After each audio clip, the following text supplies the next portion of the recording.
In a lavish corporate office, the cleaning lady's impoverished daughter confronts an arrogant tycoon before a boardroom full of executives. She claims to speak 8 languages and is ridiculed by everyone, dismissed as a joke. But the humiliation turns to stunned silence when she demonstrates her impeccable fluency, exposes multi-million-dollar blunders, and reveals compromising recordings. If this story interested you, don't forget to subscribe to our channel and tell us which city you're watching from. Let's continue. I promise this will be the best story you'll ever hear in your life. The morning sun streamed through the wide windows of the 32nd floor, illuminating the office with a golden light that seemed tailor-made to highlight every detail of the luxury within. New York City stretched out below, an ocean of buildings and movement that seemed minuscule from that height. The Italian leather armchairs, the fine wood desks, the abstract paintings on the walls, everything screamed success, power, conquest. It was a scene built to intimidate, to make it clear who was in charge, who won, who mattered. Maya gripped the strap of her worn-out backpack tightly enough to mark the skin of her fingers. She was 14, but her eyes carried something older, a seriousness that didn't match her age. Her public school uniform was clean, carefully ironed, but it couldn't hide its years of use. The backpack had patches on the sides, repairs her mother had made by hand, stitch by stitch so it would last another semester. Maya looked around with a mixture of fascination and discomfort. She had never been in a place like this. The smell was different, an expensive fragrance that came from the furniture, the carpets, the very air conditioning that maintained the perfect temperature. Beside her, Sarah kept her hands clasped in front of her body, a posture that had become almost automatic after so many years of silent work. She was 42, but she seemed to carry the weight of a lifetime of effort. Her hair was tied in a simple bun, her face marked by fatigue, her eyes downcast. Sarah had worked as a housekeeper for 23 years. She started at 19, right after Maya was born, when the girl's father left without a backward glance. Since then, she had been employed in 5 different homes, always in the affluent neighborhoods of Manhattan's Upper East Side, always serving families who had everything while she fought to provide the basics. Sarah cleaned, cooked, ironed, organized. She did everything without complaint, with the quiet efficiency of someone who knew she couldn't make a mistake, that she couldn't give a reason to be dismissed. Every job was a lifeline. Losing one meant months of uncertainty, of late bills, of sleepless nights. For the last 6 years, Sarah had worked for the Sinclair family. Richard Sinclair was one of the most powerful businessmen in the city. He commanded an empire built on imports, exports, international contracts, and deals that moved millions. He had everything: money, influence, a house that looked more like a museum, imported cars, a penthouse apartment on the Upper East Side, another in the Hamptons, a watch collection that cost more than Sarah would earn in 10 lifetimes. And he also had what money couldn't buy but what he believed he had bought, the right to treat people however he wanted. Sarah accepted the veiled insults, the looks of contempt, the orders given with impatience. She accepted because she had to. She accepted because Maya needed her to.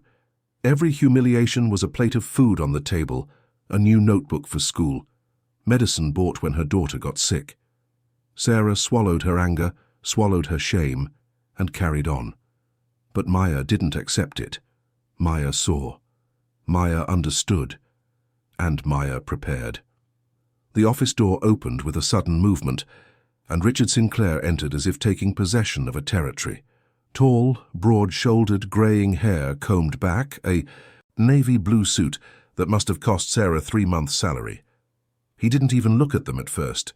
He went straight to his desk, arranged some papers, tinkered with the computer, making a point to show he was busy, that he had more important things to do than receive these 2 people. When he finally turned, the look he cast was one of pure disdain. Richard already knew why they were there. Sarah had requested a conversation, something she never did, and that already irritated him. Employees didn't request conversations. Employees did their work, received their salary, and that was it. But Sarah had insisted, had said it was important, that she only needed a few minutes. He agreed, more out of curiosity than respect, and now, seeing her daughter there, with that ridiculous backpack, with that out-of-place demeanor, Richard felt a growing impatience. Maya, who would have thought? The housekeeper's daughter. He vaguely remembered seeing her a few times at the house, always quiet, always with a book in her hand, always out of the way. He had never paid her any mind. To him, she was just another shadow in the background, one of the many invisible, people who populated the world of the rich without them ever needing to notice.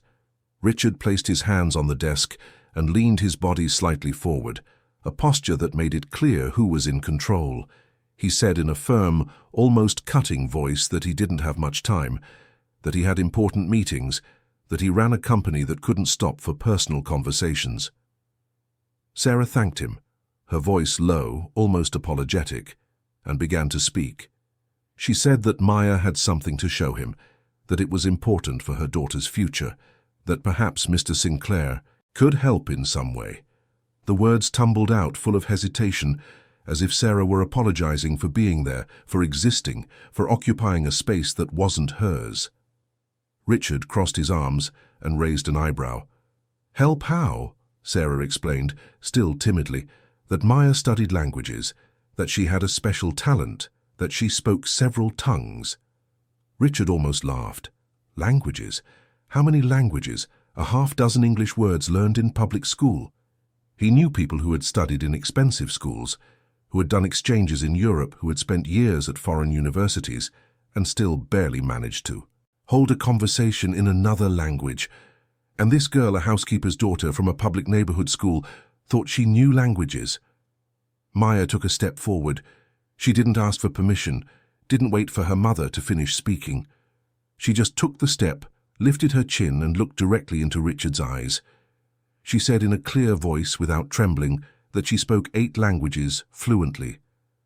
English, Spanish, French, German, Italian, Mandarin, Japanese, and Russian. That she had official proficiency certificates in all of them. That she had studied on her own, with free materials, with government programs, with online classes, with books from the public library. That she didn't need money to learn, only willpower. The silence that followed was thick, almost palpable. Richard looked at Maya as if he were seeing a child claim she could fly. The expression on his face changed from boredom to surprise, from surprise to disbelief, from disbelief to something bordering on an insult. He let out a short, dry, humorless laugh. 8 languages. Her, a 14-year-old girl from a public school without resources, without access, without anything, speaking 8 languages. He shook his head as if lamenting lost innocence and said it was quite a pretension, that maybe she knew a few scattered words, a few memorized phrases, but that wasn't speaking a language, that he knew the real world, and in the real world, miracles like that didn't happen. Sarah felt her heart tighten. She knew Richard would react this way. She knew he would disbelieve, would humiliate, would turn it into a joke. She almost apologized, almost pulled Maya by the hand and left, but her daughter didn't move. Maya remained standing, continued to look at Richard, and there was something in her posture that made Sarah hold back. Her words. There was determination there. There was firmness. There was something Sarah didn't have, something she had never managed to develop after so many years of being small, being invisible, being nothing. Maya opened her backpack. She took out a transparent plastic folder full of carefully organized papers. She placed the folder on the desk in front of Richard and began to speak. She started in English, explaining that these were the official certificates, internationally recognized, issued by respected institutions. Cambridge certificates for English, Delft for French, Goethe Institute for German, Delhi for Spanish, CILS for Italian, HSK for Mandarin, JLPT for Japanese, TOEFL for Russian, all with top or near top marks, all obtained in the last 3 years through public programs, scholarships, and grants for low-income students. Richard picked up the papers reluctantly, as if touching something unclean. He looked at the certificates carefully, searching for some flaw, some sign of forgery. The stamps were there. The signatures were there. The verification codes were there. He took out his phone and started typing, checking the codes online, cross-referencing information. One by one, the certificates proved to be real, authentic. valid. Richard felt a strange knot in his stomach, mixture of surprise and irritation. How was this possible? Maya didn't wait for him to finish processing. She switched languages without warning, without transition. She began speaking in English with a flawless British accent, explaining that she had studied through apps, educational videos, podcasts, and subtitled series. Then she switched to Spanish, with an Argentinian pronunciation, talking about the literature she had read, the authors she admired, the nuances between Spanish from Spain and Latin America. She switched to French with the elegance inherent to the language, quoting poetry, discussing philosophy. Then German, Mandarin, Italian, Japanese, Russian. Each language flowed, naturally, fluently, with a confidence that left no doubt. These were not memorized phrases. This was real mastery. Richard felt the ground shift beneath his feet. He who had always been absolutely sure of everything, who had always known exactly where he was and who he was, suddenly found himself facing something he couldn't comprehend.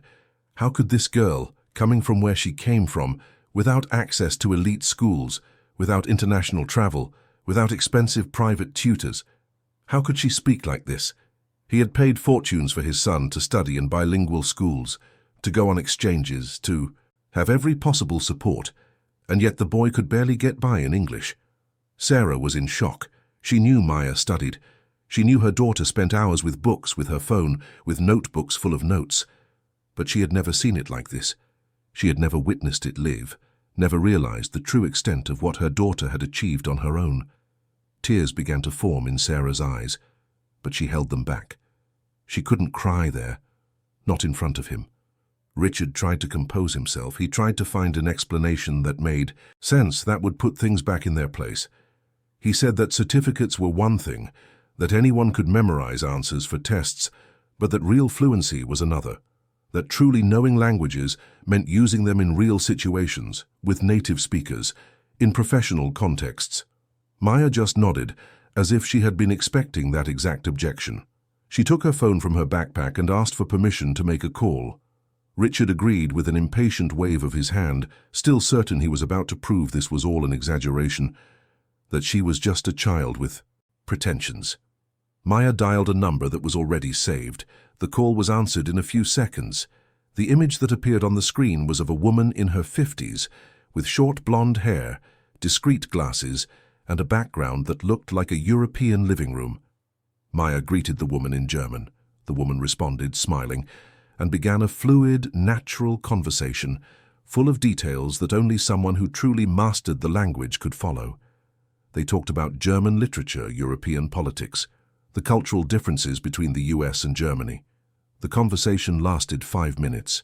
When it ended, the woman said in English with a heavy accent that Maya was one of her best students, that she knew her through an online volunteer language program, that she was a university professor in Berlin and rarely saw someone with such a facility for languages, that Maya didn't just speak but thought in German. Richard said nothing, he couldn't. Maya thanked her, hung up, and looked at him again.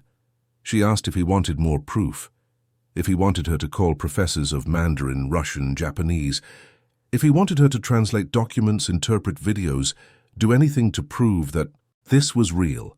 Richard just shook his head, a vague gesture, still processing. Then Maya's tone changed. Her voice remained firm, but now there was something more. There was accusation. She said she knew about the meeting Richard had had the previous week, an important negotiation with Chinese investors, that she had overheard parts of the conversation from a distance while waiting for her mother to finish work, that she had noticed serious errors, translation errors, interpretation errors, errors that could have cost millions, that the interpreter hired by Richard, an expensive and renowned professional, had confused technical terms, had mistranslated contractual clauses, had created misunderstandings that put the entire deal at risk. Richard felt his blood run cold. How did she know that? He hadn't even told anyone yet, but he had suspected something had gone wrong in that meeting. The Chinese had seemed confused at times, had asked for clarification on points that should have been clear, had shown hesitation where there should have been agreement. He had attributed it to cultural differences, to negotiation styles. But what if it was something more? What if there really had been translation errors? Maya didn't stop. She said that over the past few months, she had analyzed other company negotiations, that she had indirect access to information because she was always there, in the house, invisible, overhearing phone calls, seeing documents left on tables, noticing patterns, that she had identified a series of linguistic failures, avoidable misunderstandings, misinterpreted contracts, that these failures had cost money, a lot of money, but no one had noticed because no one was paying attention, because everyone thought the problem was always somewhere else, never in the communication. Richard tried to interrupt, to say this was absurd, that she was making it up, but Maya raised a hand asking him to wait. She took more papers from her backpack. This time they weren't certificates, they were analyses, detailed reports, handwritten in neat script, explaining point by point where the errors had occurred, what the consequences were, how much money had been lost. Maya had done this herself in her free time, studying each case as if it were an investigation. She had cross-referenced information, compared contracts in different languages, identified discrepancies that had been missed by lawyers, by consultants, by all the expensive professionals Richard hired. He took the papers, his hands trembling slightly. He read, he reread, he checked, and he realized with growing horror that she was right. Everything there made sense. The losses he had attributed to market fluctuations, to bad decisions by partners, to bad luck, were none of those things. They were communication errors, errors that could have been avoided, errors that cost millions. Sarah couldn't believe what she was seeing. Her daughter, the girl she had raised alone, the girl she thought she knew, had done all this, had studied, analyzed, investigated, while Sarah cleaned, cooked, served. How had she not noticed the depth of what Maya was building? Richard sat down heavily in his chair. The silence filled the office again, but it was different now. It was no longer the silence of arrogance, of certainty, of control. It was the silence of someone who had just had the floor ripped out from under them. He looked at Maya, really looked for the first time. He no longer saw the housekeeper's daughter, no longer the invisible girl. He saw someone who had something he didn't, something money couldn't buy: talent, determination, pure intelligence refined by adversity. Maya took another step forward.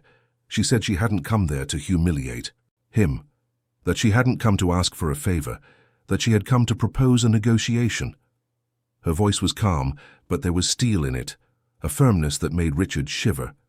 He asked, almost voiceless, "What kind of negotiation?" Maya gave a small, controlled smile and replied that she would explain. But first, she had one more thing to show him.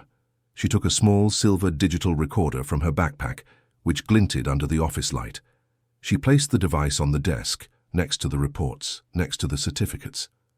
Richard looked at the recorder, as if it were a bomb about to explode. Maya pressed play. The voice that came from the speaker was unmistakable. It was Richard. He was in the elevator talking to another businessman, and what they were saying was shocking. Discriminatory comments, jokes about poor employees, phrases that dripped with prejudice, contempt, arrogance, phrases that, if made public, would destroy reputations, end contracts, ruin careers. Phrases Richard had said without thinking, certain that no one important was listening, certain that it would stay between them. Maya stopped the recording. She said it was legal, that she hadn't invaded his privacy, that she had recorded it in a semi-public space, at a time when he was speaking loudly, carelessly, that she had consulted lawyers through free legal aid programs, that she had made sure it could be used if necessary. Richard felt panic rise in his throat. He asked, his voice hoarse, what she wanted, what she really wanted. Maya put the recorder away. She said she wanted 3 things. First, that her mother be promoted, that Sarah would cease to be just a housekeeper and take on a supervisory role with a decent salary, with her rights respected, with formal recognition. Second, that Richard create a scholarship program for young people from vulnerable communities, funding language courses, exchange programs, opportunities that normally only the rich had access to. Third, that she, Maya, be hired as a junior linguistic consultant, with a competitive salary, with an official role, to help correct the errors that had been happening, to prevent future losses, to bring to the company the best of what she had to offer. Richard opened his mouth to protest, to say this was blackmail, but Maya interrupted. She said it wasn't blackmail, it was justice. That she had something the company needed, and she was offering her services in an honest, professional manner. That the recording was just a guarantee that he wouldn't try to harm them later. That if he agreed, she would keep it forever. That she would never use it against him. But if he refused, if he tried to retaliate, if he tried to destroy their lives, then she would have no choice. She would do what was necessary to protect herself. Sarah was paralyzed. She couldn't process what was happening. Her daughter, Maya, was standing there facing one of the most powerful men in the city, negotiating terms, imposing conditions. And the most surprising thing was that Richard was listening. He was considering it. He was, for the first time in years, speechless. Maya took another paper from her backpack. A contract, simple, direct, with clear clauses. Everything she had asked for was there, written in basic but valid legal language. She had done it herself, with the help of free legal aid programs, with templates available online, with the same determination with which she had learned languages. She placed the contract on the table, along with a pen. She said he could, read it, could consult lawyers, could take as much time as he needed, but that she expected an answer by the end of the week. Richard picked up the contract with hands that no longer trembled. He read every word, every clause, looking for traps. He found none. It was fair. It was even generous considering what she could have asked for. He looked at Maya again and saw something he had never seen before in someone so young. He saw the future. He saw someone who was going to go far, who wasn't going to stop, who wasn't going to settle for crumbs. And he realized with a painful clarity that if he didn't accept this proposal, he would be the biggest fool in the world. But there was still pride. There was still resistance. He said he needed to think, that he couldn't make decisions like this under pressure. Maya agreed. She said she understood, that he had until Friday. She picked up her backpack, arranged her papers, and turned to leave. Sarah followed her, still in a state of shock. When they were almost at the door, Richard called out. He asked how she had managed to learn all that, how it had been possible. Maya stopped. She turned back. She said it was hunger. Not a hunger for food, although that existed too. A hunger to be someone. A hunger to prove that origin was not destiny. A hunger to show that intelligence had no social class, that talent didn't need a last name. She said it was also anger. Anger at seeing her mother treated as less, as invisible, as disposable. Anger at a world that decides who matters before even knowing who a person is. And then, in a softer voice, Maya said it had been hope. Hope that one day maybe things could be different. That one day maybe girls like her could have the same chances that rich boys and girls had. That one day maybe the world would stop wasting talent just because it was born in the wrong place. Richard didn't answer. He just nodded, an almost imperceptible gesture. Maya and Sarah left the office. The elevator descended in silence. Outside, the sun continued to shine on New York City, indifferent to the upheavals happening on the high floors of the mirrored buildings. But for Sarah and Maya, something had changed. Something irreversible had happened in that room, and they both knew that no matter what Richard decided, they would no longer be the same people who had walked in there that morning. The days that followed were strange, charged with a tension Sarah had never felt before. She continued to work at the Sinclair house as always, cleaning, organizing, cooking, but everything seemed different now. Every movement was conscious, every glance carried meaning. Richard barely appeared. He spent his days locked in his office, taking calls, reviewing documents, lost in thoughts she couldn't decipher. When they crossed paths in the hallway, he would avert his gaze, murmur a vague greeting, and continue on his way.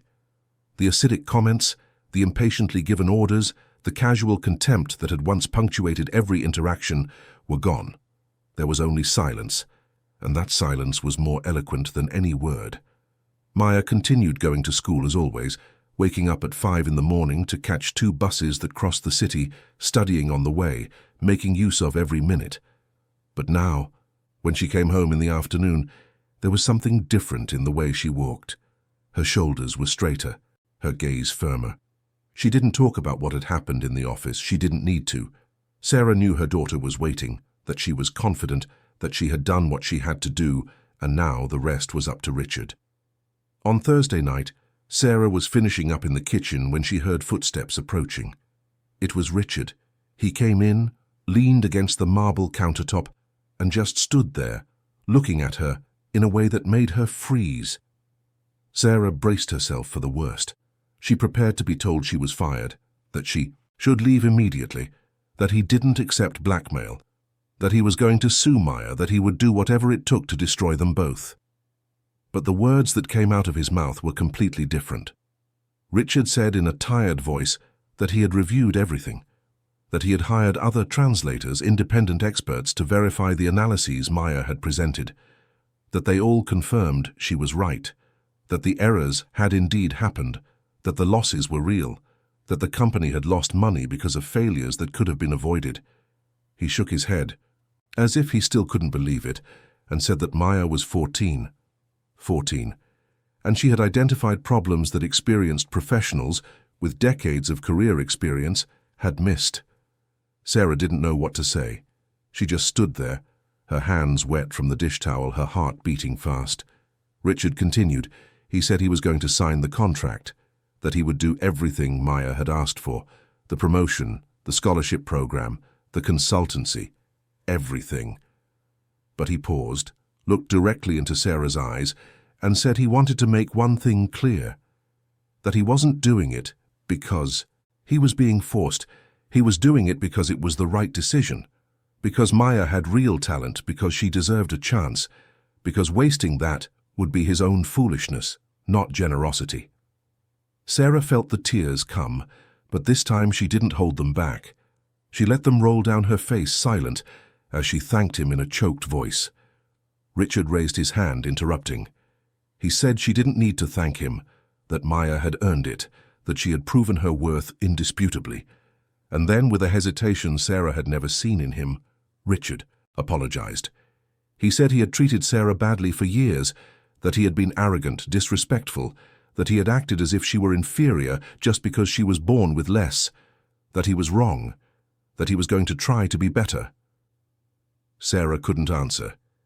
She just nodded, wiping her tears with the sleeve of her blouse. Richard placed an envelope on the counter and left the kitchen without another word. When Sarah opened the envelope, she found the signed contract, with all clauses accepted, plus a formal letter confirming her promotion, new salary, and the responsibilities of her supervisory position. There was also a check, a generous amount, a kind of compensation for years of undervalued work. Maya found out on Friday morning before leaving for school. Sarah showed her the papers with trembling hands, still not quite believing it was real. Maya read everything carefully, checked every detail, and then smiled. It wasn't a big, dramatic smile. It was a small, satisfied smile, like someone who has just won a difficult game of chess. She hugged her mother, told her she was proud of her, and left for school with her backpack on, as if nothing had changed. But everything had changed. In the following weeks, Richard began to implement the changes. He hired lawyers to structure the scholarship program, defining clear, transparent criteria, prioritizing young people from public schools, from low-income families, with strong academic records but without the resources to pay for language courses.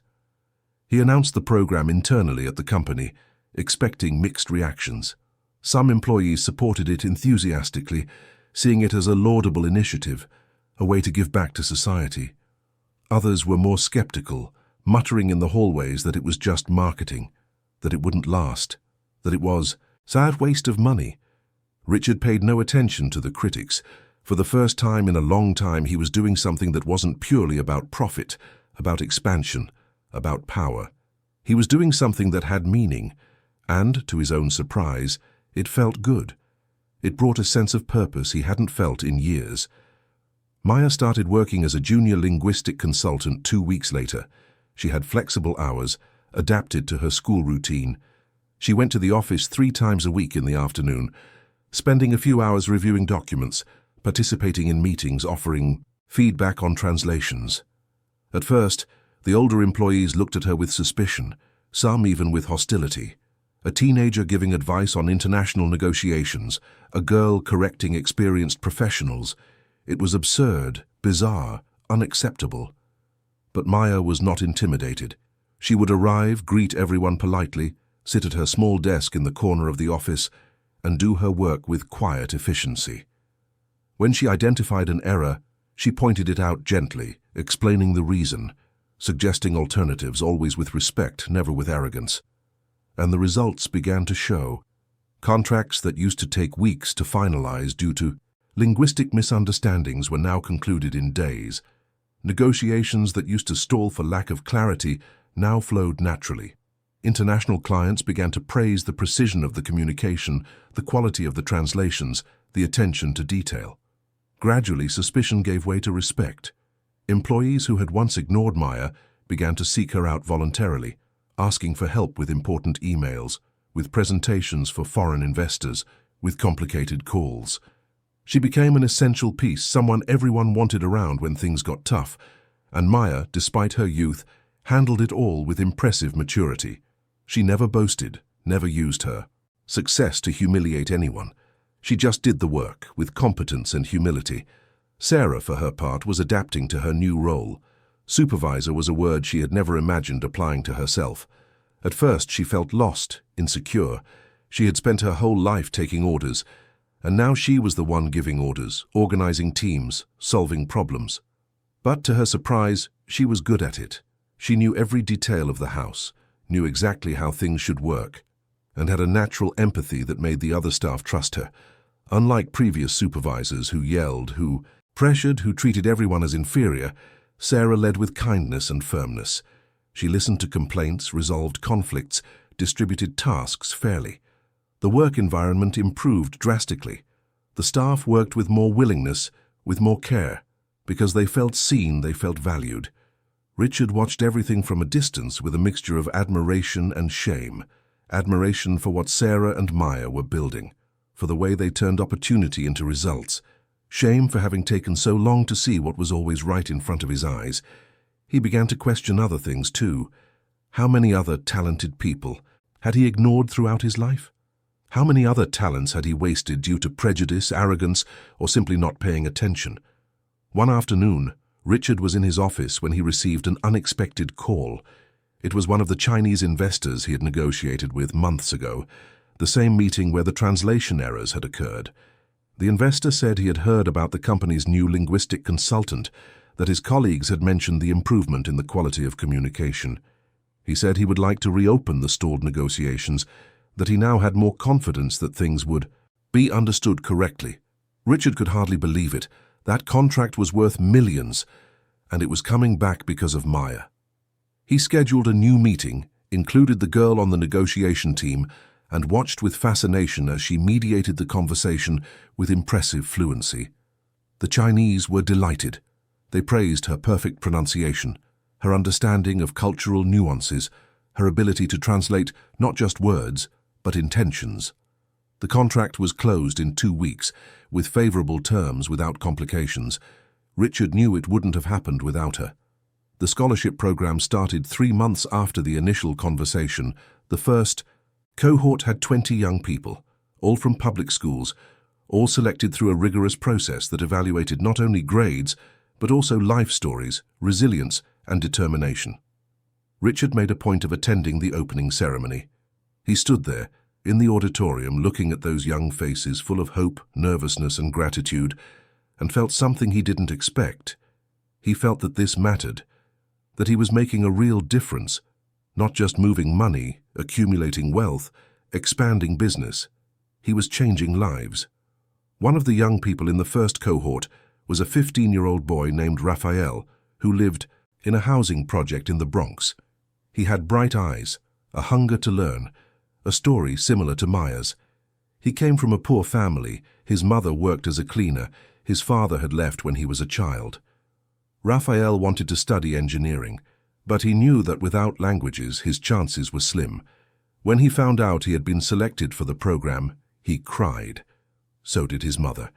And when Richard saw that, saw the tears, saw the genuine gratitude, Something broke inside him.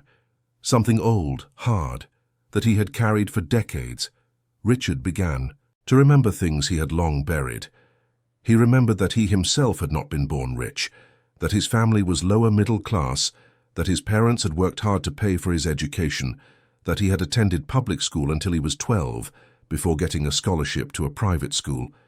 He remembered the humiliation he felt when he arrived at the new school, with an older uniform than the other students, with simple school supplies, with an accent that betrayed his origins. He remembered how he had sworn he would climb the social ladder, that he would have so much money that no one could ever look down on him again. He had succeeded. He had built the empire he dreamed of, but in the process, he had become the very thing he hated as a child. He had become that person who looks down, who despises those with less, who thinks money defines human worth. And Maya, a 14-year-old girl, had thrown it in his face in the most brutal way possible. She had shown him he was wrong, that he had lost his way, that he had forgotten where he came from. That night, Richard went home and couldn't sleep. He stayed awake until dawn, looking out his bedroom window, seeing the illuminated city below, thinking about choices, thinking about consequences, thinking about the kind of legacy he wanted to leave. He already had more money than he could spend in 3 lifetimes. He had power too, but what about meaning? What about purpose? What about the chance to look in the mirror without feeling ashamed? The next morning, Richard called Maya and Sarah for a meeting in his office. The two arrived not knowing what to expect. He asked them to sit, offered coffee, and then spoke. He said he wanted to expand the scholarship program, that he wanted to create a foundation dedicated exclusively to it, that he wanted to invest millions, not just in languages, but in education as a whole. College prep courses, mentorship programs, exchanges, internships. He wanted to do it right, professionally, sustainably, with real impact. Maya asked why. Why now? Why so much investment? Why such a change of heart? Richard hesitated. Then he told the truth. He said it was because he had woken up, that he had realized he was wasting his life accumulating things that didn't matter, ignoring what truly had value, that Maya had given him a second chance to be a better person, and he wasn't going to waste that chance. Sarah, for the first time since all this began, spoke. She said she never imagined she would see this, that she never dreamed someone like Richard could truly change, that she had spent her life thinking the rich were incapable of empathy, that they were all the same, that there was no point in expecting anything from them. But he was proving her wrong, that people could change, that it was never too late to do the right thing. Richard thanked her. He said that meant more than she knew, and then, with a courage he didn't know he had, he asked for help. He asked Sarah to be one of the Foundation's coordinators, to use her life experience, her understanding of the difficulties poor young people faced, to shape the programs. That she would be perfect for it, that no one understood better than her what really made a difference. Sarah was speechless. A Foundation coordinator, she who had barely finished high school, who had spent her life cleaning houses. Richard said yes, exactly her. That academic training wasn't everything, that she had something many academics didn't. She had lived, she had suffered, she had overcome, and that was worth more than any diploma. Maya watched everything in silence, a discreet smile on her lips. It was happening. It really was. The bet she had made, the courage she had mustered to walk into that office months ago, was bearing fruit greater than she had ever imagined. It wasn't just about her. It wasn't just about her mother. It was about real structural change, about opening doors that were previously locked for thousands of people like her. In the following months, the Foundation took shape. Richard hired experienced professionals to help with the structuring, but he kept Sarah and Maya at the center of everything. They were the voices that guided the decisions, that always reminded everyone what the real purpose was. Universities became interested, offering partnerships. Companies wanted to participate, seeing an opportunity to discover talent. Volunteers appeared, teachers willing to donate their time, professionals wanting to share their knowledge. The first headquarters of the Foundation was inaugurated in a renovated building in a low-income area of the city. near underserved communities. It had equipped classrooms, a library, computers, and space for events. On opening day, hundreds of people showed up. Interested young people, emotional parents, curious educators, journalists wanting to cover the unusual story. Richard gave a brief, direct speech. He said that this was the result of a lesson he had learned the hard way, that he had needed to be confronted by a brave teenager to realize how wrong he was, that he hoped this foundation was just the beginning of something bigger. Maya spoke too, her voice, amplified by the speakers, echoed through the crowded hall. She said she was not a hero, not a genius, not anything special, that she was just a girl who had access to free resources and knew how to use them, that there were thousands, perhaps millions of young people like her, with the same potential, with the same hunger to learn, that all they needed was an opportunity. And that's what this foundation was about, creating real, sustainable, transformative opportunities. The hall erupted in applause. Sarah, sitting in the front row, was crying openly without shame. They were tears of joy, of pride, of relief. Her daughter was up there, in front of hundreds of people, speaking with confidence, with authority, representing something much bigger than the two of them. And Sarah knew that none of this would have happened if Maya hadn't had the courage to face Richard that day, if she hadn't believed it was possible to change the game, if she hadn't dared to dream beyond what seemed permissible for someone like her. The first year of the foundation was intense, full of challenges and discoveries. Maya continued to balance school, her consultancy at the company, and volunteer work at the foundation. She was 16 now, and her reputation had grown far beyond what was expected. Newspapers published articles about her. Magazines did profiles. Television programs requested interviews. She declined most of them politely, saying she preferred to focus on the work, not the fame. But some appearances were unavoidable, and every time her story was told, more young people were inspired, more families believed that change was possible. Sarah had flourished in her role as coordinator. She discovered she had a talent for management, for dealing with people, for solving complex problems. She knew the difficulties of the young people who came to the foundation because she had lived those same difficulties. She knew when someone was hungry and ashamed to admit it. She knew when someone was about to give up because the pressure at home was too great. She knew when someone just needed a word of encouragement to keep going. She became a mother to hundreds of boys and girls who had no one else believing in them, and that gave her a purpose that domestic work never had. Richard was different too. No longer the arrogant man who commanded without listening, who despised without knowing. He began to visit the foundation regularly, talking to the students, listening to their stories, learning from them. He discovered that many had paths similar to his own, came from families struggling to survive, who worked double shifts to pay for the basics. And that always reminded him of where he came from and how he had forgotten. He began to change within the company too, promoting employees based on real merit, not connections or appearance, creating internal development programs, listening to suggestions he had previously ignored. It was during one of these visits to the foundation that Richard met Mrs. Amelia, a woman in her late 60s who had shown up offering to teach volunteer Portuguese classes. She had been a teacher her whole life, retired for 10 years, and said she was bored at home, that she needed to feel useful again.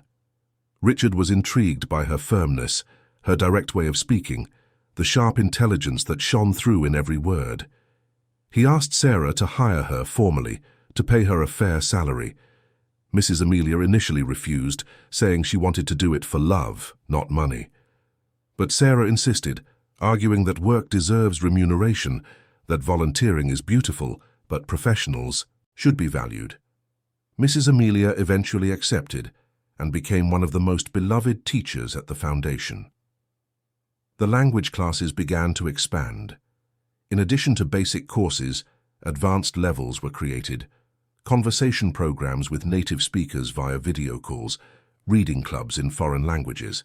Maya coordinated some of these programs, always bringing new ideas, testing different methods, learning from mistakes. She discovered that teaching was as rewarding as learning, that seeing someone finally manage to pronounce a difficult word after weeks of trying was a joy that had no comparison. Raphael, the boy from the first cohort, was excelling impressively. He had a natural talent for Spanish and English, absorbed everything quickly, asked intelligent questions. Maya began to mentor him specifically, seeing in him a reflection of what she herself had been. Raphael had hunger, that same hunger she knew so well. A hunger to be more, to escape the limitations imposed by his origin, to prove that he could. And Maya knew that with the right guidance, with the right support, Raphael could go as far as he wanted. One day during a conversation between classes, Raphael told Maya that he was being bullied at school. His classmates made fun of him for studying languages, called him stuck-up, a preppy kid, said he was acting like he was better than everyone else. Maya listened attentively, recognizing the pain in his story. She had been through it herself. She had been called a nerd, a weirdo, an outcast. Her classmates didn't understand why she spent recess studying instead of chatting, why she carried books in strange languages, why she cared so much about things that weren't on the test. Maya told Raphael that it would pass, that the people who mock him today will be silent tomorrow when they see where he has gotten.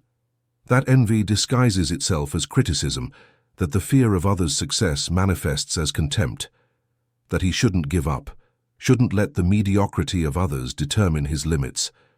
Raphael listened, nodded, but Maya saw that words were not enough.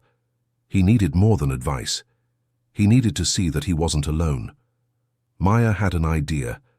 She organized an event at the foundation, a meeting for all the students in the language programs. She called it the Gathering of Polyglots and also invited people from outside, young people who had learned languages on their own, who were using that knowledge to transform their lives. The idea was to create a community, a space where everyone could share experiences, exchange tips, and support each other. The event took place on a rainy Saturday in June. Maya was nervous, not sure if anyone would show up. But when she arrived, the hall was packed. More than 200 young people had come, from all corners of the city, some from neighboring towns. There were people from 15 to 25, some still in high school, others already in college or working, but they all had something in common. They were all passionate about languages, all fascinated by the possibility of communicating beyond borders, all determined to use it to change their lives. Maya opened the event by talking about her own journey. She was honest, vulnerable. She spoke about the difficulties, about the days she wanted to give up, about the loneliness of studying alone while her peers were having fun. She talked about her mother working non-stop, about the shame of not having money to buy study materials, about the fear of never being able to prove she was capable. And she told them about the victory, about the moment everything changed, about how one brave decision transformed not only her life, but the lives of hundreds of people. When she finished, the silence in the hall was absolute. Then came the applause, long and emotional. Several young people were crying. Raphael was among them. Seeing Maya there, so close, so real, telling a story that could have been his, made something inside him rearrange itself. He wasn't alone. He had a whole community of people who understood, who supported, who believed. Other young people took the stage to speak. An 18-year-old girl told how she had learned French because she dreamed of studying fashion in Paris, and how she had gotten a full scholarship to a French university. A 20-year-old boy talked about how he had learned Japanese and now worked translating manga, earning well, supporting his family. Another shy girl, only 15, said she was learning German because she wanted to be an engineer and knew it would open doors. Story after story, each more inspiring than the last. Richard was there, sitting in the back of the hall watching everything. He had brought his son, a 17-year-old boy named Bruno, who studied at an expensive international school, but had never taken his studies seriously. Bruno had everything handed to him on a silver platter, but he saw no value in anything. He complained about classes, skipped when he could, and got mediocre grades without caring. Richard had tried to talk to him, tried to motivate him, but Bruno always brushed him off, always said everything was fine, that he didn't need to try because his life was set. But there, listening to those young people speak, seeing the hunger in their eyes, Bruno was silent. He saw Maya, who was his age, who had come from where she had and was there, fluent in 8 languages. a consultant for a giant company, inspiring hundreds of people. And him? What had he done with all the opportunities he had been given? What had he built besides comfort and boredom? After the event, Richard and Bruno stayed to talk with Maya. Bruno, for the first time in years, asked sincere questions. He wanted to know how she managed to study so much, how she stayed motivated, how she didn't give up when it got hard. Maya answered patiently, without judgment, without making it sound easy. She said it was hard, that there were bad days, that sometimes she wanted to throw it all away. But then she thought of her mother, thought of everything she had been through, thought of all the people who never had a chance at all, and that made her keep going. Because she had an opportunity where so many didn't, and to waste it would be a betrayal. Bruno left there different, not transformed overnight, but touched. In the following days, he began to pay more attention in class, started doing his homework more carefully, began to question things he had previously accepted passively. Richard noticed the change and for the first time in a long time felt hope. Maybe it wasn't too late for his son. Maybe there was still time to make up for what was lost. Meanwhile, the foundation continued to grow. The scholarship program expanded to other cities in the state, then to other states. Companies began to approach the foundation to recruit talent, offering internships, jobs, opportunities. Maya became a bridge between these two worlds, recommending young people who she knew deserved a chance, who would surprise anyone who bet on them. One of these young people was hired by a multinational corporation to work as a translator. Another got a spot in an exchange program in Germany. A girl was accepted into an American university with a full scholarship. Success story after success story began to accumulate, and each one fed the belief that this really worked, that real change was possible when the right people came together with the right purpose. Sarah, seeing all this happen, would sometimes stop and wonder if she was dreaming. Just 2 years ago she was invisible, a shadow cleaning houses, with no voice, no visible future beyond the endless repetition of the same days. And now she was here, coordinating a foundation that changed lives, being respected, listened to, valued. She had her own apartment now, bought with her new salary, with her accumulated savings. She had security, she had dignity, she had pride, and she knew that none of it would have happened without her daughter's absurd courage. There were difficult moments too. Not everything was linear, not everything was easy. Some students dropped out, pressured by families who needed them to work, who saw no value in studying languages, who thought it was a waste of time. Some couldn't keep up no matter how hard they tried. Others faced serious personal problems, family crises, illnesses, situations that made it impossible to continue. Maya suffered with every dropout. She felt as if it were her failure, as if she should have done more.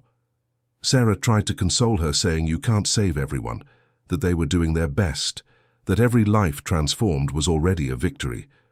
But Maya was stubborn, a perfectionist. She wanted to reach everyone, wanted to ensure no one was left behind. And that consumed her at times, left her exhausted, made her question if she was really making a difference. It was Mrs. Amelia who had the conversation Maya needed. One afternoon, after classes, the two were alone in the room. Mrs. Amelia, with her wisdom from decades of teaching, said that changing the world didn't mean saving every single person. It meant planting seeds, creating conditions, offering opportunities, that some would take them, others wouldn't, and that wasn't anyone's fault. That the only thing they could control was the quality of what they offered, the sincerity of their effort. The rest was up to each individual. Maya listened, absorbed, and felt a weight lift from her shoulders. Mrs. Amelia was right. She couldn't carry the world alone. She could do her part, with dedication, with love, but she had to accept that the results depended on many factors beyond her control.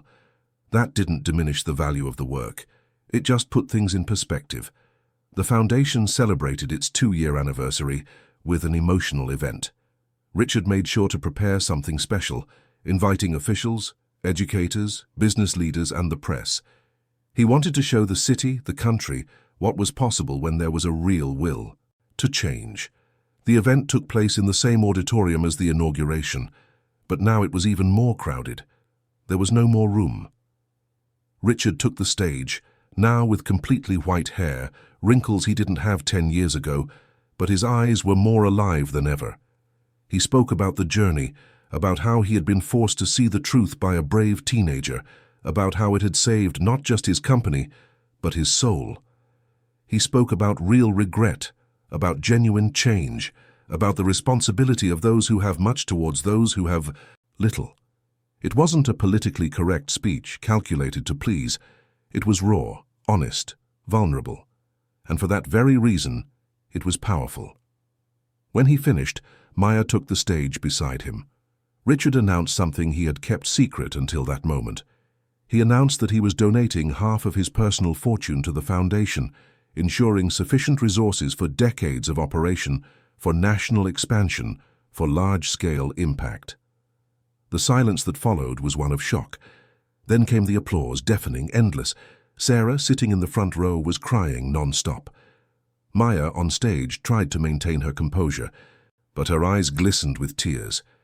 Richard looked at them and felt, for the first time in many years, that his life had real meaning, that everything he had fought for, all the money he had accumulated, finally had a true purpose. It wasn't about him. It never had been. It was about what he could do with it. And now, finally, he was doing it. The impact of that donation reverberated far beyond the event. Other companies began to follow his example, creating similar programs, investing in education for low-income youth. Universities opened more spots for affirmative action. Students and companies began to value talent regardless of origin. The story of Maya and Richard became a symbol that transformation was possible, that barriers could be broken when courage met opportunity. Maya finished high school as one of the top students in her school. She was accepted into 3 public universities, all in competitive programs. She chose to study international relations at Columbia University, combining her love for languages with a growing interest in diplomacy and foreign policy. She continued to work as a consultant at Richard's company, now with a full professional salary, formal recognition, and participation in strategic decisions. She was 18 and already had an established career, but she didn't let it go to her head. She remained humble, approachable, always willing to help those in need. The following years brought changes Maya could never have predicted. That morning she walked into Richard's office with her worn-out backpack and a racing heart. The foundation became a national benchmark for education and social inclusion. Young people from all over the country began to apply for the programs, and the selection process became increasingly rigorous, more professional. Sarah now led a team of 20 people, all dedicated to ensuring that each student received the necessary support to succeed. She had learned to delegate, to trust, to lead with firmness, without losing the empathy that had always defined her. Maya was in her 3rd year of international relations when she received an unexpected invitation. A European Diplomacy Institute offered her a full scholarship for a master's in international mediation, with the possibility of working for organizations like the UN. It was the kind of opportunity that young people from all over the world competed for, and it was there on her desk, offered directly because of the reputation she had built. Maya was torn. Accepting meant leaving the country for 2 years, leaving the foundation, leaving her mother, leaving everything she had built. Sarah noticed her daughter's hesitation. In an intimate conversation, just the 2 of them, sitting in the living room of the apartment they now called home, Sarah held Maya's hands and said exactly what she needed to hear. She said that this was Maya's time to fly, to explore the world, to grow beyond the borders she knew. That the foundation would remain strong, that she and the team would manage, that Maya didn't have to carry the weight of everything alone, that she had done her part, more than anyone could have expected, and now she deserved to live her own life, to pursue her own dreams. Maya cried. She cried like she hadn't cried in years, releasing accumulated tensions, hidden fears, responsibilities carried for too long. She said she was afraid of disappointing, of abandoning, of not living up to what they had built together. Sarah hugged her daughter and said that the disappointment would be seeing Maya hold herself back out of guilt, out of a misplaced sense of obligation. That her greatest pride was seeing her daughter free, capable, confident enough to conquer the world. That had always been the goal. Not to create a foundation, to create possibility. And Maya personified that. Maya accepted the scholarship. The farewell was difficult, but also full of hope. Richard organized a farewell event at the foundation where dozens of students came to thank her, to share how Maya had changed their lives, to express their admiration and affection. Raphael, who was now 20 and studying engineering at a top university on a full scholarship, gave an emotional speech. He said that Maya had been more than a mentor. She had been a living example that origin does not define destiny, that courage and preparation can break any barrier. Maya left for Europe with a mix of excitement and melancholy. The first few months were a period of intense adaptation. The master's program was challenging, demanding, bringing together brilliant minds from every continent. But Maya was not intimidated. She had faced worse. She had faced disbelief, prejudice, scarcity. A rigorous academic program was tough, but it was fair. It didn't judge you by the clothes you wore or the address you had. It judged you on the quality of your thinking, your ability to argue, to solve complex problems. And in that, Maya was exceptional. She quickly stood out. Professors praised her analytical skills, her fluency in multiple languages, her unique understanding of power dynamics and inequality. Maya brought perspectives that her European classmates didn't have, experiences that were academically rich, but which she had lived firsthand. When they discussed inclusion policies, she spoke not as a theorist, but as someone who knew exactly what worked and what was just empty rhetoric. During her master's program, Maya interned at the UN, working on education programs in developing countries. She saw in the children of Africa, Asia, and Latin America reflections of what she had been. She saw a hunger to learn, wasted talent, ignored potential, and she worked tirelessly to build bridges, to connect resources to needs, to turn intentions into real actions. Meanwhile, back in the United States, the foundation continued to grow. Sarah had become a public figure, a sought-after speaker at events on education and social transformation. She told her story with humility and authenticity, inspiring thousands of people. Other working mothers sought her out, asking for advice on how to support talented children without resources. Sarah always said the same thing: believe in them. Even when it seems impossible, even when the world says no, believe. Because a child who feels supported can move mountains.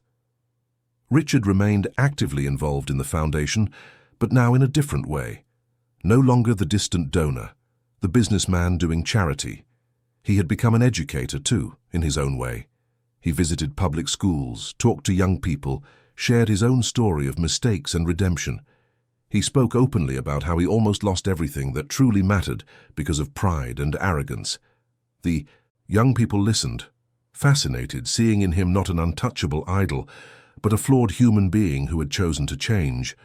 Bruno, Richard's son, had found his purpose too. After the event he witnessed years ago, he began to get involved with the foundation, first timidly, then with growing dedication. He discovered a passion for teaching, for educational technology. He started developing free language apps, online platforms that democratized access to quality content. The apps were a success, reaching millions of downloads, and Bruno invested the profits back into education. Richard watched his son with renewed pride, realizing he had almost destroyed that potential with an excess of comfort and a lack of purpose. When Maya completed her master's with highest honors, she received job offers from international organizations, governments, and powerful NGOs. She could have stayed in Europe, built a career there, lived comfortably, but she chose to return to the United States. She chose to come home, because she knew that this was where the most important battle was. This was where the millions of young people like her were, waiting for a chance, for an opportunity, for someone to believe. Maya's return was celebrated in an emotional meeting at the foundation. She was 24 with a European master's degree, international experience, but she was still the same determined girl who had walked into that office years ago. She hugged her mother for a long time, talked to every student who was there, made a point of meeting the new ones, of hearing their stories. Maya then took on a new role. She became the director of international programs for the foundation, creating partnerships with foreign universities securing exchange scholarships for American students, bringing foreign professors to teach in the US. The impact was exponential. Young people who had never dreamed of leaving the country began to study abroad, returning with knowledge, experience, and a network of contacts. Some stayed abroad, building careers, but they maintained ties to their home country, helping others to follow the same path. Raphael became one of the Foundation's greatest success stories. He graduated in engineering with excellent grades, was hired by a multinational tech company, and was quickly promoted. But he never forgot where he came from. He returned regularly to the Foundation, gave talks, mentored young people, and donated part of his salary to keep the programs running. He always said he owed everything to that place, to those people who believed when no one else did. The Foundation's story began to inspire similar movements in other cities, other states. Business leaders who once saw education as the government's problem began to invest directly, creating their own programs, copying the model that had worked. Not all had the same success, not all did it with the same sincerity, but the mere fact that they were trying was progress. The mindset was changing slowly, but changing. On a September afternoon, 5 years after Maya's return, the Foundation organized a special event. It was a celebration of its 10-year anniversary, but it was also something more. It was a public recognition of what had been built, of the measurable impact that had been achieved. The numbers didn't lie. More than 5,000 young people had gone through the programs.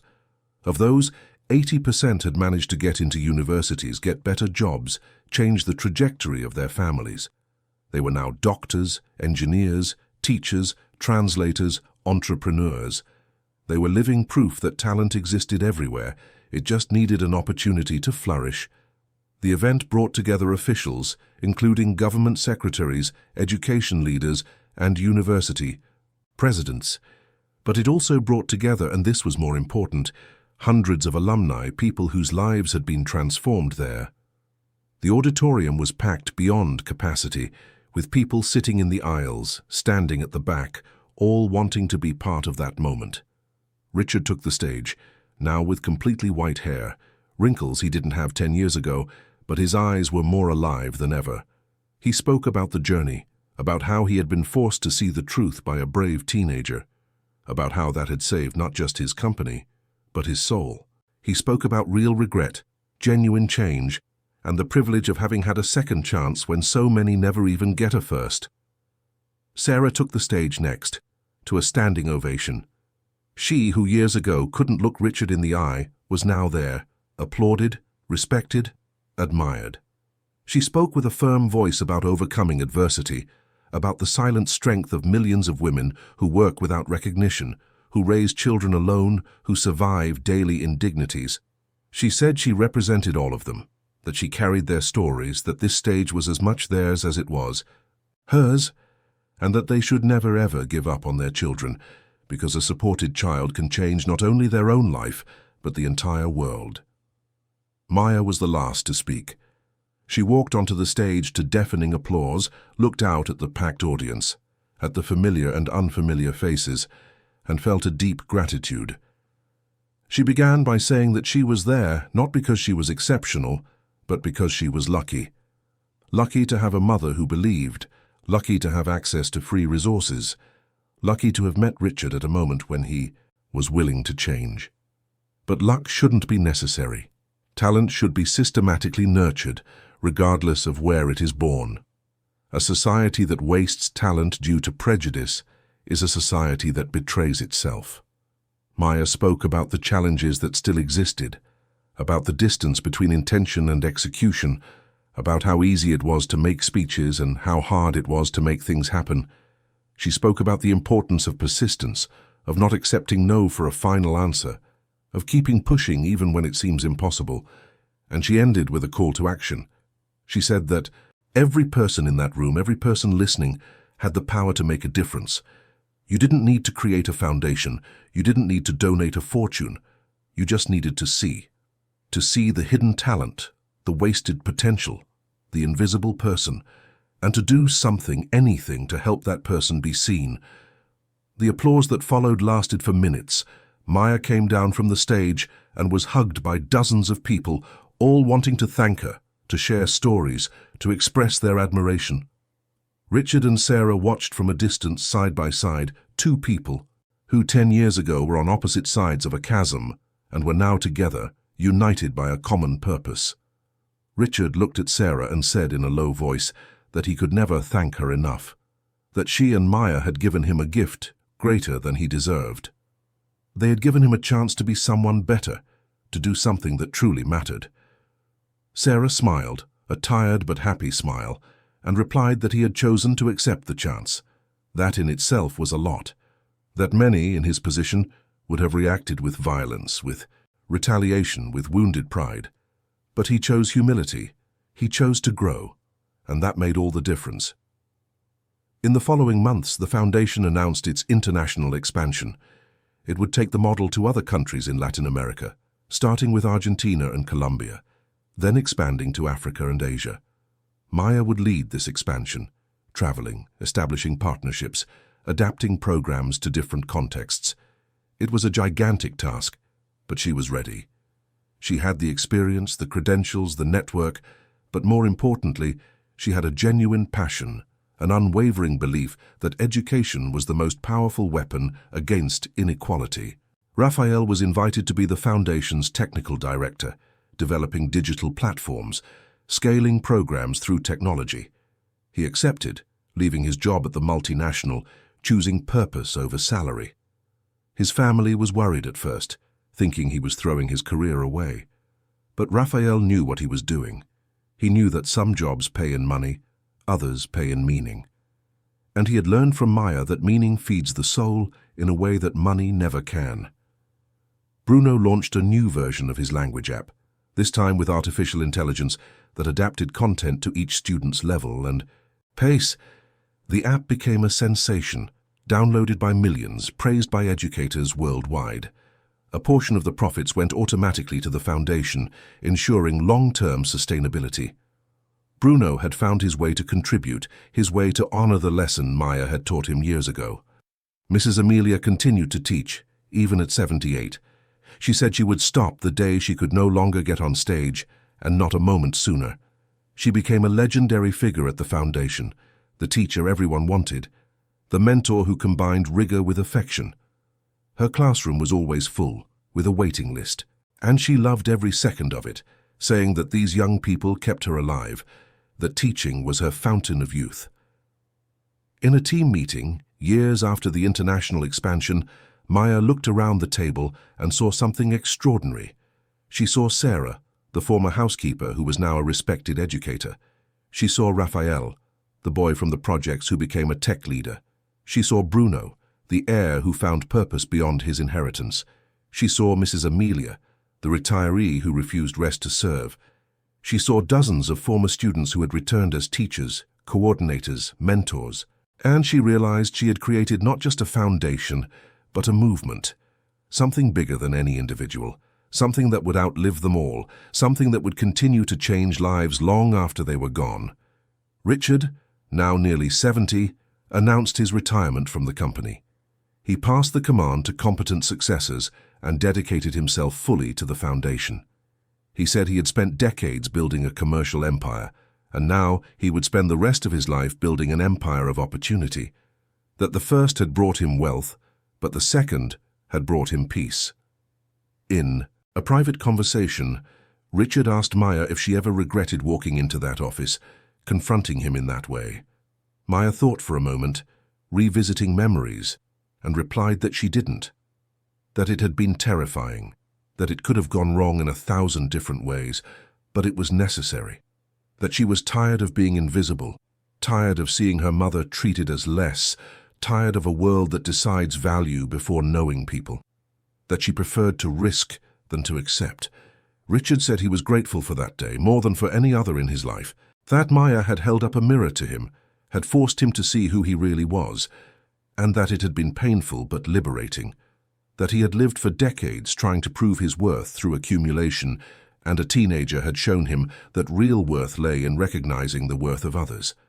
Maya hugged Richard, a gesture that would have been unthinkable years ago.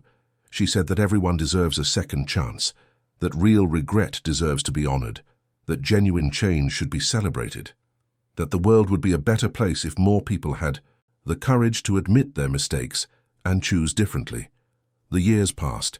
The foundation continued to grow, impacting more lives, creating more opportunities. Maya became a global reference in education and inclusion, invited to speak at international conferences, consulted by governments, respected by academics. But she never lost her essence. She remained accessible, continued to visit low-income communities, talk to young people, always remembering where she came from. Sarah, at 60, decided to write a book telling her story. The book became a bestseller, inspiring millions. She used the profits to create a new program, this time focused on single mothers, offering vocational courses, psychological support, and a support network. Because she knew better than anyone how hard it was to raise a child alone, to work non-stop, to survive without falling apart. And she wanted to ensure that other women had the support she never had. Raphael married one of the foundation's teachers, had children, and created a happy family.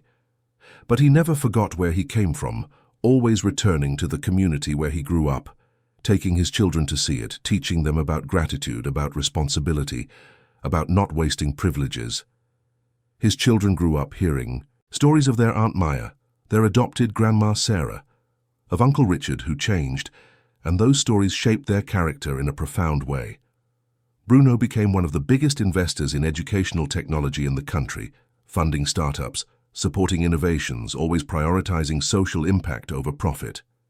He said that the greatest inheritance his father left him was not money, but the lesson on what to do with money, about how wealth without purpose is a gilded cage, and wealth in the service of others is true freedom.